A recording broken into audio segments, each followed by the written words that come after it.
Question number 121। Question number कितना है? 121। तो क्वेश्चन नंबर सॉल्व करते हैं। ए डायरेक्ट करंट कितना? A direct current is sent through a helical spring. एक डायरेक्ट करंट को भेजा जा रहा है किससे? हेलिकल स्प्रिंग से। द स्प्रिंग टेंड्स, तो बताओ कि वो स्प्रिंग मतलब कैसे टेंड करेगा। तो सॉल्यूशन क्या है?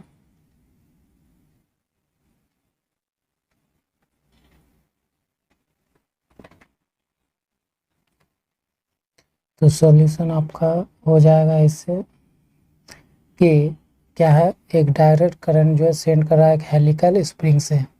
तो हेलिकल स्प्रिंग हम ऐसे बनाते हैं।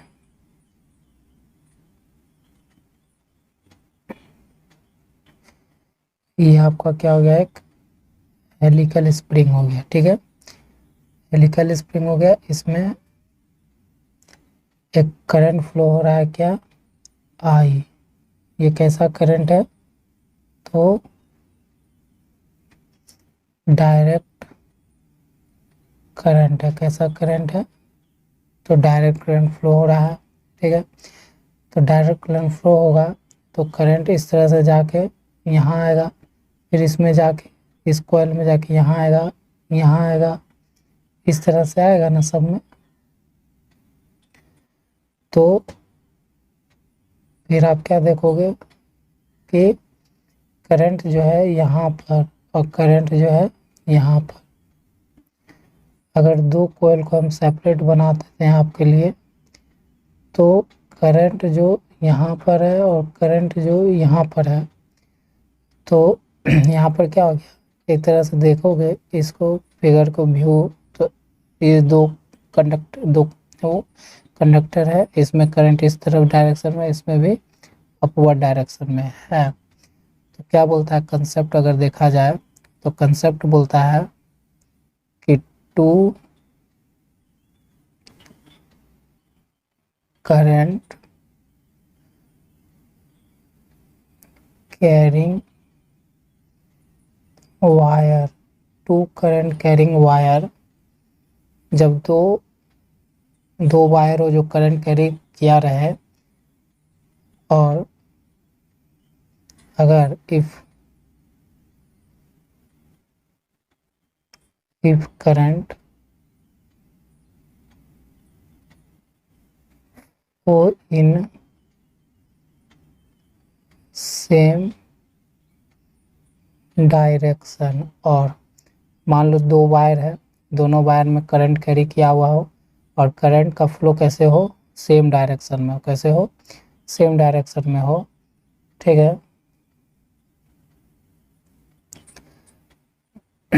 सेम डायरेक्शन, और क्या हो साथ में? And two wires parallel to each other, और साथ में दोनों वायर कैसा हो जिसमें करंट फ्लो हो रहा है, वो दोनों आपस में कैसा हो? पैरेलल हो एक दूसरे को। तब वहाँ पर जो फोर्स एग्जिस्ट होता है, मान लो इसके द्वारा जो फोर्स होगा और इसके द्वारा जो फोर्स होगा एग्जिट दोनों वायर के द्वारा, तो वो फोर्स क्या होता है? यहाँ जो फोर्स एग्जिस्ट होता है वो होता है आपका अट्रैक्टिव नेचर का। कैसा होता है? अट्रैक्टिव नेचर का होता है। मतलब वो दोनों फोर्स एक दूसरे को क्या करते हैं? आपस में खींचते हैं। तो पूछ रहा है कि एक हेलिकल, ये क्या आपका हेलिकल स्प्रिंग है। अगर कोई हेलिकल स्प्रिंग है तो उसमें अगर कोई डायरेक्ट करंट फ्लो हो रहा है, तो डायरेक्ट करंट फ्लो होगा तो कहीं पर पैरेलल दिखेगा, जैसे यहाँ पैरेलल और यहाँ पैरेलल दिख रहा है, जिसका मैं व्यू यहाँ पर बनाया हूँ, और उसको फिर मैं पैरेलल कंडक्टर की तरह दिखा रहा हूँ। जब कोई पैरेलल कंडक्टर में यहाँ पर, क्योंकि यहाँ पर देखोगे, फिर यहाँ देखो, फिर यहाँ देखो, तो यहाँ पर क्या हो रहा है? पैरेलली करंट फ्लो हो रहा है वायर में। जब पैरेलली करंट फ्लो होता है तो पैरेलल वायर में, तो वहाँ पर जो फोर्स क्रिएट होता है वो फोर्स कैसा नेचर का होता है, अट्रैक्टिव नेचर का होता है। तो जब अट्रैक्टिव नेचर का होगा तो ये कॉइल और ये कॉइल एक दूसरे को क्या करेगा, खींचेगा, मतलब अट्रैक्ट करेगा। अट्रैक्ट करने का मतलब क्या है, अट्रैक्ट जब करेगा तो अट्रैक्ट करने का मतलब है क्या, डिस्टेंस जो है कॉइल का, डिस्टेंस क्या, कॉइल का पास पास आएगा। डिस्टेंस क्या होगा अट्रैक्ट करने के कारण, फोर्स का अट्रैक्टिव नेचर होने के कारण जो वायर के बीच में क्या डिस्टेंस है, वायर के बीच में जो डिस्टेंस है वो डिस्टेंस क्या होगा, डिक्रीज होगा। वो डिस्टेंस क्या होगा, डिक्रीज होगा, मतलब घटेगा।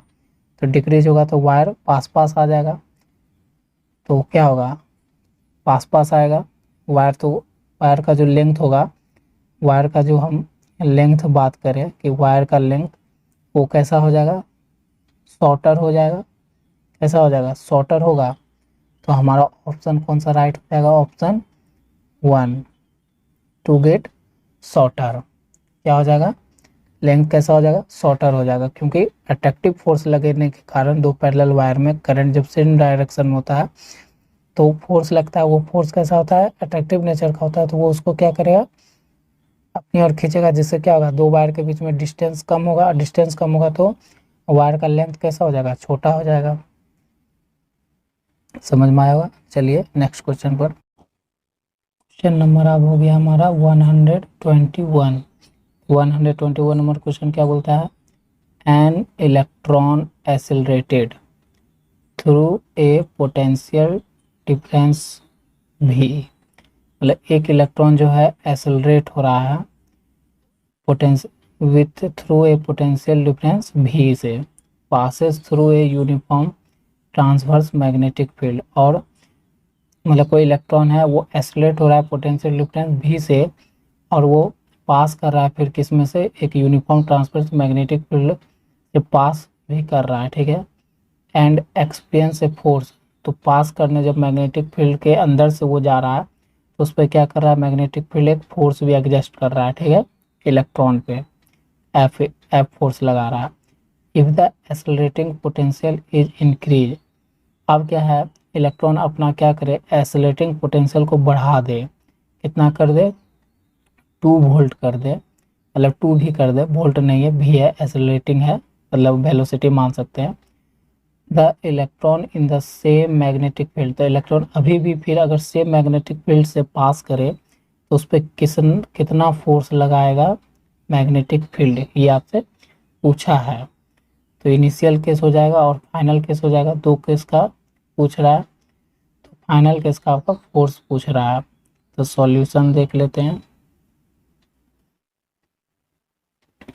सॉल्यूशन कुछ नहीं है, सिंपल सा है कि हम जानते हैं कि जब कोई भी मैग्नेटिक फील्ड से जब इलेक्ट्रॉन पास करता है तो उसमें से एक फोर्स लगता है। वो फोर्स लगते हैं, क्या लिखते हैं, वी नो डैट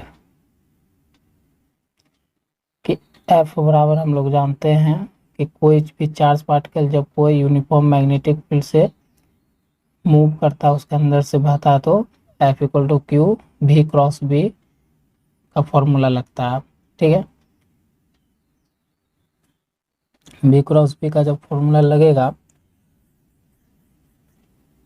तो यहाँ से क्या बोल रहा है, ट्रांसवर्स मैग्नेटिक फील्ड जा रहा है। तो यहाँ पर ट्रांसवर्स के कारण यूनिफॉर्म मैग्नेटिक फील्ड से ट्रांसवर्सली कितना कैसे जा रहा है, ट्रांसवर्सली जा रहा है। तो थीटा का मान यहाँ कितना हो गया, 90 डिग्री। तो एफ बराबर क्रॉस प्रोडक्ट लेंगे तो साइन थीटा, एफ बराबर क्या हो जाएगा, क्यू भी साइन थीटा का मान 90 रखेंगे। तो एफ बराबर साइन थीटा का मान कितना होता है, 1। तो क्यू भी इतना फोर्स क्रिएट हो रहा होगा, मतलब मैग्नेटिक फील्ड पहला इनिशियल केस में, ये आपका इनिशियल केस चल रहा है, ठीक है, ये आपका इनिशियल केस चल रहा है कि इनिशियल केस में फोर्स कितना लगाएगा, मैग्नेटिक फील्ड इतना लगाएगा, ठीक है।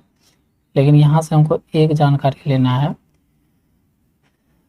कि आपका जो है ये जो है भी, ये क्या है यहाँ पर वेलोसिटी है। तो जब कोई चीज़ मूव करता है किसी चीज़ से तो वो काइनेटिक एनर्जी के द्वारा मूव करता है। अब वो काइनेटिक एनर्जी फिर किस में कन्वर्ट होता है, इक्वल टू पोटेंशियल डिफरेंस के होता है, ये भी हम जानते हैं। तो नाउ तो कुछ वेलोसिटी से जब मूव कर रहा है तो उसमें काइनेटिक एनर्जी जरूर प्रोड्यूस होगा, तो हाफ mv², और ये काइनेटिक एनर्जी किसके इक्वल होगा, तो पोटेंशियल डिफरेंस के। तो पोटेंशियल डिफरेंस हम क्या जानते हैं, ई भी। ठीक है, तो हमारा यहाँ से ई भी, ये वाला भी जो है ये आपका है पोटेंशियल डिफरेंस का वोल्टेज बोल सकते हैं, और इसको बोल सकते हैं यहाँ पर वेलोसिटी है। ठीक है, तो हमको क्या निकालना है यहाँ से, हमको मेनली चाहिए क्या, किसका मान चाहिए, यहाँ पर वेलोसिटी का मान चाहिए हमको। ठीक है, क्योंकि वो वेलोसिटी एक्सेलरेट कर रहा है तो वेलोसिटी चाहिए। तो वेलोसिटी का फॉर्मूला क्या हो जाएगा, mv² इक्वल टू ई भी बाय 2, सॉरी 2e_v ये होगा। और अगर चाहे तो v² बराबर लिख सकते हैं 2e_v/m हो सकता है। इसी को जब लिखे तो v को जब भेज दे तो 2e_v/m का अंडर रूट इतना हो जाएगा। ये आपका कौन क्या आया, ये आपका आया वेलोसिटी आ रहा है। वेलोसिटी बोलो या एक्सेलरेशन बोलो, क्योंकि यहाँ पर आपको क्वेश्चन में दिया एक्सेलरेटेड। ठीक है, तो वेलोसिटी निकाल लिए। इस वेलोसिटी को, इसको इक्वेशन 1 मानो, इसको इक्वेशन 2 मानो। तो इस इक्वेशन 2 को इक्वेशन 1 में पुट करेंगे, यहाँ लिखेंगे putting equation number 2 in equation number 1 we get वो क्या मिलेगा। तो हमारा इक्वेशन नंबर 1 क्या था, F बराबर क्यू भी था, ये इक्वेशन नंबर 1 था। और इक्वेशन नंबर 2 क्या है, V बराबर 2e_v/m का अंडर रूट। अब इसको इसमें रख देते हैं तो F बराबर क्या आ जाएगा, क्यू बी और ये हो जाएगा 2e_v/m का अंडर रूट आएगा। यहाँ से हमको कंडीशन देखना है कि F जो है डायरेक्टली प्रोपोर्शनल है किसके, V, और V यहाँ पर क्या है, डायरेक्टली प्रोपोर्शनल है V, और यहाँ पर आपका V क्या है, V आपका क्या है, वोल्टेज, क्या है आपका वोल्टेज है या पोटेंशियल डिफरेंस बोल सकते हैं। हमको यही केस लाना था। ठीक है, हमको क्या लाना था, ये केस लाना था कि फोर्स जो होता है डायरेक्टली प्रोपोर्शनल किसके होता है, वोल्टेज के, पोटेंशियल डिफरेंस पे। तो जब पोटेंशियल डिफरेंस के होता है तो पहला केस में, ये तो पहला केस का निकल गया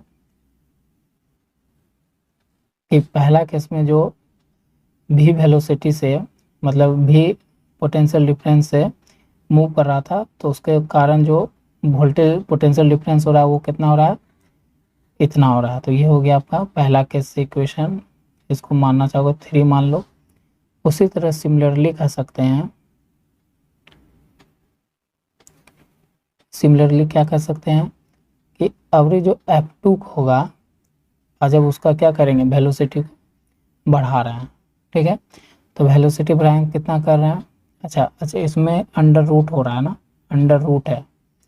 तो यहाँ पे क्या हो जाएगा, जब वेलोसिटी को कितना कर रहे हैं, वेलोसिटी को नहीं बढ़ा रहे हैं, accelerating potential is increases due to 2v। हाँ, पोटेंशियल को कितना बढ़ा रहा है, 2v कर दे रहा है, तो 2v कर दे रहे हैं। तो आपका इससे निकल गया चौथा इक्वेशन। ठीक है, तो अब हम इसका क्या करते हैं, तो इक्वेशन नंबर जो आपका क्या है 3 को डिवाइड कर देते हैं 4 से, तो क्या लिखेंगे F1/F2 इक्वल टू रूट भी बाय क्या आ जाएगा √2v होगा। तो F1/F2 बराबर क्या होगा √v/√2 गुना में √v, तो √v कट जाएगा, तो F1 बराबर होगा F2 इक्वल टू 1/√2 होगा। तो यहाँ से हमको पूछ रहा था क्या, नया फोर्स को, मतलब F2 को, न्यू फोर्स को, तो F2 बराबर जब क्रॉस मल्टीप्लाई करेंगे तो F2 बराबर √2F1 आएगा। तो यही आपका क्या निकला सॉल्यूशन की, जो नया फोर्स F2 लगेगा जब हम क्या करेंगे, एक्सेलरेटिंग पोटेंशियल को कितना बढ़ा देंगे, 2 भी बढ़ा देंगे, तो हमारा जो नया फोर्स लगेगा वो कितना लगेगा, फोर्स 1 के √2 टाइम्स ज़्यादा लगेगा। तो आपका आंसर हो गया ये वाला, ये आपका इसका सवाल का जवाब हो गया। ठीक है, चलिए नेक्स्ट क्वेश्चन पर। अब हम क्वेश्चन नंबर आ गए हैं 123 पर। क्या बोलता है, a strong magnetic field is applied to a stationary electron. क्या बोलता है, एक स्ट्रॉन्ग मैग्नेटिक फील्ड अप्लाई कर रहे हैं किस पर, तो एक स्टेशनरी इलेक्ट्रॉन पे। स्टेशनरी मतलब क्या होता है, रेस्ट पोजीशन में। ठीक है, देन द इलेक्ट्रॉन, तब तो बताइए कि इलेक्ट्रॉन पे क्या होगा, इस चारों ऑप्शन में कुछ इफेक्ट होगा तो वो कैसा इफेक्ट होगा। तो चलिए इसका सॉल्यूशन देखते हैं।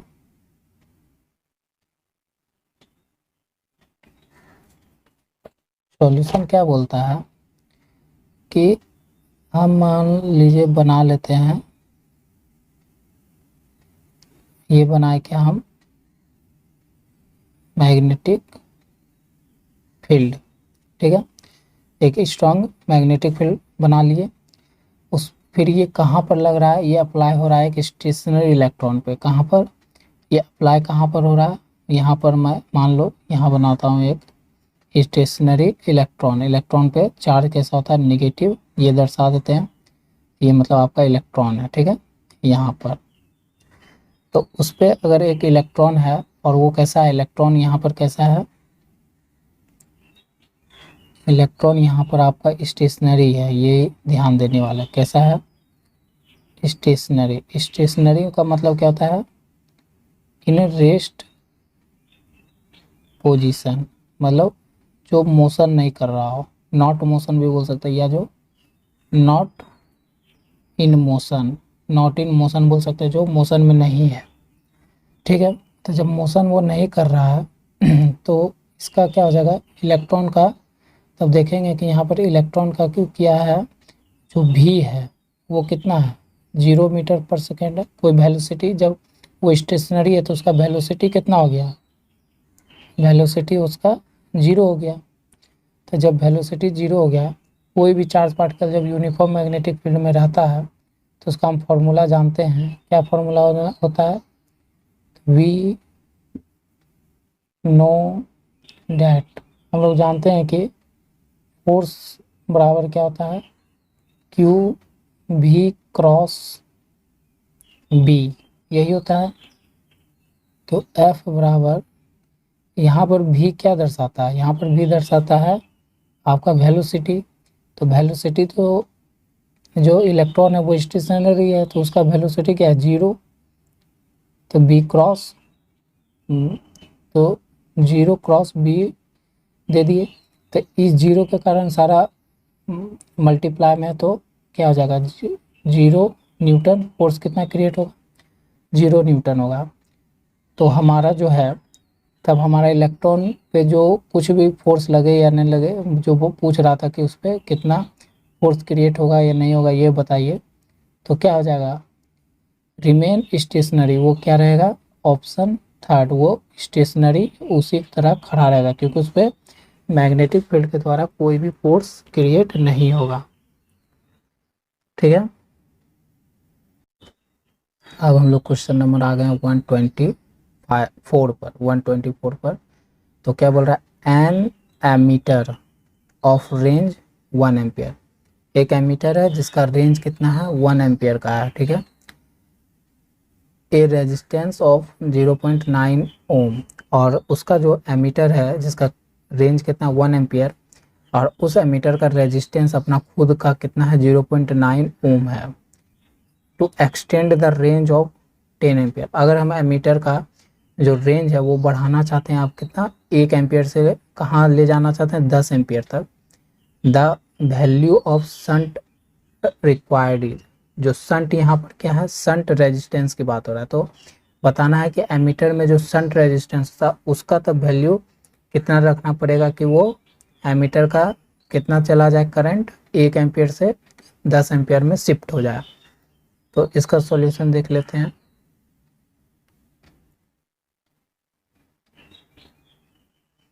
सॉल्यूशन क्या है कि एक फिगर हम पहले बना लेते हैं। ये कोई गैल्वेनोमीटर है, उसके जब पैरेलल में जब हम एक शंट रेजिस्टेंस लगा देते हैं तो वो गैल्वेनोमीटर किस में कन्वर्ट हो जाता है, एमीटर में, ठीक है। अब ये क्या बन गया फिगर, एमीटर का फिगर बन गया। अब इसमें कुछ करंट जा रहा है कितना, 10 एम्पियर टोटल। तो इस एमीटर का यहाँ पर रेंज कितना है, ये एमीटर है तो ये रेंज है इसका कितना, 1 एम्पियर, ठीक है। इसका खुद का रेजिस्टेंस मान लेते हैं वो है आपका 0.9 ओम। तो इसमें करंट कितना जाएगा, जब 1 एम्पियर उधर चला गया तो इसमें जाएगा 9 एम्पियर, क्योंकि यहाँ पर क्या हो रहा है, नोड मिल रहा है। और ये शंट रेजिस्टेंस का आपको मान बताना है कि वो टोटल 10 करंट इधर जाए इस तरफ, उसके लिए इसका कितना वैल्यू होगा, यही बताना। तो हम चलते हैं by Ohm's law. Ohm's law अगर जाते हैं तो V इक्वल टू क्या जानते हैं, IR। तो V इक्वल टू क्या हो जाएगा, I गुना, हम मतलब यहाँ पर इसका क्या निकालना चाहते हैं, इस गैल्वेनोमीटर के क्रॉस में हम वोल्टेज निकालना चाह रहे हैं, ठीक है।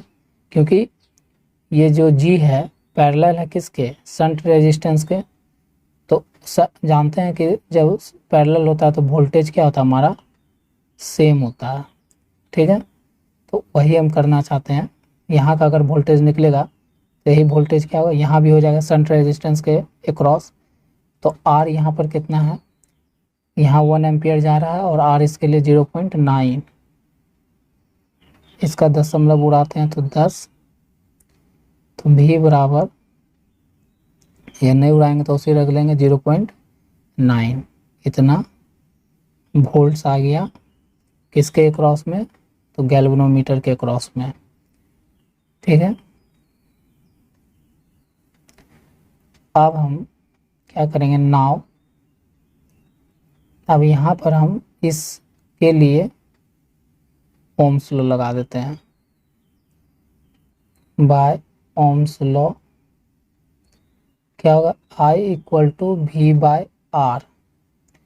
तो यहाँ पर हमको R चाहिए, अच्छा R कहने का मतलब इससे अच्छा है कि यहाँ पर क्या होगा, यहाँ भी बदल लेते हैं हम लोग। यहाँ पर शंट रेजिस्टेंस S ले लेते हैं, तो S बराबर V बाय I। V कितना निकालें 0.9, और I कितना है, इसमें I कितना जा रहा है 9 एम्पियर, कितना जा रहा है 9 एम्पियर। तो S बराबर क्या हो जाएगा 9/9 गुना 10, ये ख़त्म हुआ तो बचा 1/10। तो S का मान कितना है 0.1 ओम आया। तो हमारा शंट रेजिस्टेंस का जो मान होगा, शंट रेजिस्टेंस का मान होगा वो कितना हो जाएगा, शंट रेजिस्टेंस का जो मान होगा वो होगा 0.1 ओम। तो यहाँ पर ऑप्शन 4 में है 0.1 ओम। तब हमको लगाना होगा जिससे कि एमीटर का रेंज क्या हो जाए 10 एम्पियर शिफ्ट हो जाए। सॉल्यूशन समझ में आ रहा होगा। तो आज के लिए बस इतना ही, मिलते हैं आपसे फिर नेक्स्ट वीडियो।